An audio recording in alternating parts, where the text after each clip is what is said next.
Assalamu alaikum students. Today we will learn about the behavior of gases. The assumption of the kinetic theory accounts for most of the property associated with the gases. Kinetic theory के according हमारे पास जो properties हम gases की discuss करेंगे उसमें सबसे पहली है diffusibility, second है compressibility और third one है आपके पास pressure. What is diffusibility? The distribution or the spreading of the gas molecules throughout the vessel is known as diffusion. Diffusibility वो एबिलिटी होती है जिसमें गैस जो है वो डिफ्यूज करे और डिफ्यूजन किसे कहते हैं। डिफ्यूजन हमारे पास वो प्रोसेस है जिसमें गैस के मॉलिक्यूल स्प्रेड आउट हो जाए पूरे वेसल के अंदर। जैसे कि आप इस फिगर में देख सकते हैं हमारे पास एक गैस ए है और एक गैस बी है और दोनों जो है उसके मॉलिक्यूल वेसल के अंदर हमने इनक्लोज किए हैं तो वो स्प्रेड आउट हो रहे हैं और एक दूसरे में इंटरमिक्स हो रहे हैं। इस चीज को हम डिफ्यूजन कहेंगे। A drop of perfume, for instance, slowly evaporate out the fragrant gas announces a person of wear. इसमें डिफ्यूजन की एग्जांपल में हम ये देखते हैं कि जब हम एक drop of perfume corner of room में भी यूज करते हैं फिर भी उसकी फ्रेग्रेंस जो है पूरे रूम में फैल जाती है। ये तो इसे जो है हम डिफ्यूजन कहते हैं। In term of kinetic theory अगर हम इसे डिस्कस करें तो molecules are widely separated and there are large empty spaces due to which they are free to move.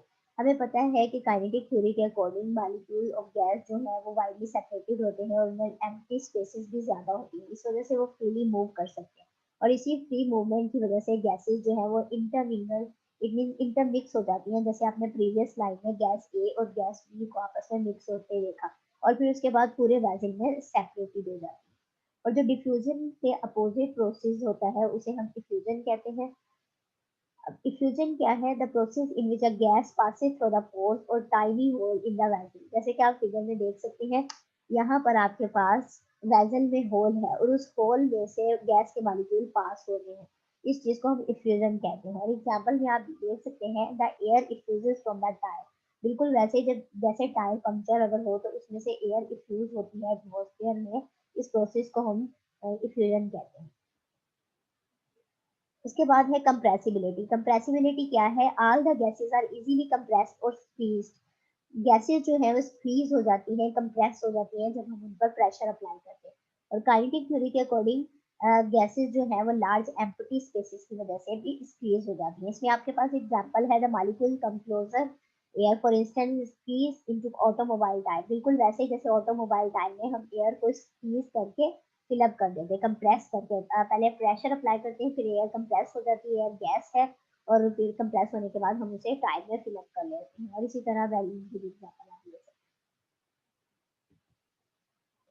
ये बाद है pressure. All the gases exert the pressure. सारी gases के ऊपर प्रेशर जो है वो एक्सर्ट होता है। It may appear surprising but it is a fact that they are being pressed upon enormously heavy blanket of atmosphere. जैसे कि हम देख सकते हैं कि हमारा जो सराउंडिंग है उसमें भी हमारे पास एटमॉस्फेयर में एयर प्रेशर मौजूद है जिसने हमें प्रेस किया हुआ है और वो जो एयर प्रेशर है वो सी लेवल पर हमारे पास 14.7 psi it mean pound square inch होता है। और there is about 20 ton total pressure on our body. हमारी बॉडी पर सी लेवल पर 0 डिग्री सेल्सियस पर 20 टन प्रेशर जो है वो अप्लाई हो रहा होता है। और गैस प्रेशर तब क्रिएट होता है जब force of the gas particle collide with the wall of container. जब ऐसी फोर्स जो कि वॉल ऑफ कंटेनर से कलियन करवाती है मॉलिक्यूल की तो उसके रिजल्ट में क्रिएट होने वाला जो हमारे पास क्वालिटी होती है गैस की एबिलिटी होती है उसे हम प्रेशर कहते हैं। उसके बाद इसमें एग्जांपल है the tyre of the automobile are filled with the air until the gauge show the pressure of about 28 psi। अगर आप टायर में गैस फिल अप करते हैं तो आप उसके ऊपर प्रेशर 28 psi अप्लाई करते हैं। This mean that the pressure inside the tyre is 28 psi greater than the outside pressure. Outside पर आपके पास प्रेशर 14.7 psi होता है और टायर के अंदर 28 psi होता है। और अगर हम उसका टोटल प्रेशर देखें कि टाइम में कितना होगा, हम दोनों वैल्यूज को सम अप करेंगे तो वो 42.7 psi के इक्वल होगा। नेक्स्ट है आपके पास क्वांटिटेटिव डेफिनेशन क्या होती है प्रेशर की? Force pushing per unit area. जैसे एक कंटेनर है उस एरिया में जब आप फोर्स अप्लाई कर रहे हैं तो मॉलिक्यूल की कोलिजन की वजह से प्रेशर क्रिएट हो रहा था तो इसलिए अब प्रेशर की क्वांटिटेटिव डेफिनेशन यही हो गई फोर्स अपॉन एरिया। प्रेशर को हम किन यूनिट्स में मेजर कर सकते हैं? हम इसे पीएसआई यानी कि पाउंड स्क्वायर इंच में, किलोग्राम पर मीटर स्क्वायर सेकंड में और इसका ऐसे यूनिट जो है वो पास्कल है। इन सब यूनिट्स में हम इसे मेजर कर सकते हैं और 1 पास्कल जो है वो इक्वल होता है 1 न्यूटन पर मीटर स्क्वायर। प्रॉब्लम नंबर 1 है आपके पास, what is the pressure in torr of 3.5 atmosphere.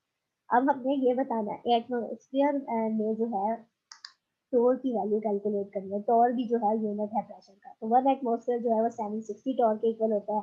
आपके पास गिवन वैल्यू एटमॉस्फेयर में दी हुई है, एटीएम में दी हुई है, तो अब आपने क्या करना है, इसे मल्टीप्लाई करना है 760 से, ताकि ये टोर में कन्वर्ट हो जाए।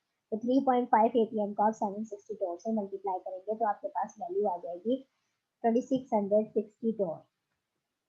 सेकंड है आपके पास how many atmosphere correspond to 950 torr. अब आपके पास गिवन वैल्यू टोर में है और आपने इसे एटमॉस्फेयर में कन्वर्ट करना है। एटमॉस्फेयर जो है वो लार्जर यूनिट है और टोर आपके पास स्मॉलर है। जब स्मॉलर से आप लार्ज वन में कन्वर्ट करने लगते हैं तो हम डिवाइड करते हैं, हम आपकी जो गिवन वैल्यू 950 है वो टोर में है, उसे डिवाइड कर देंगे 760 से, तो वो आपके पास इक्वल आ जाएगी 1.25 एटमॉस्फेयर। Thank you students.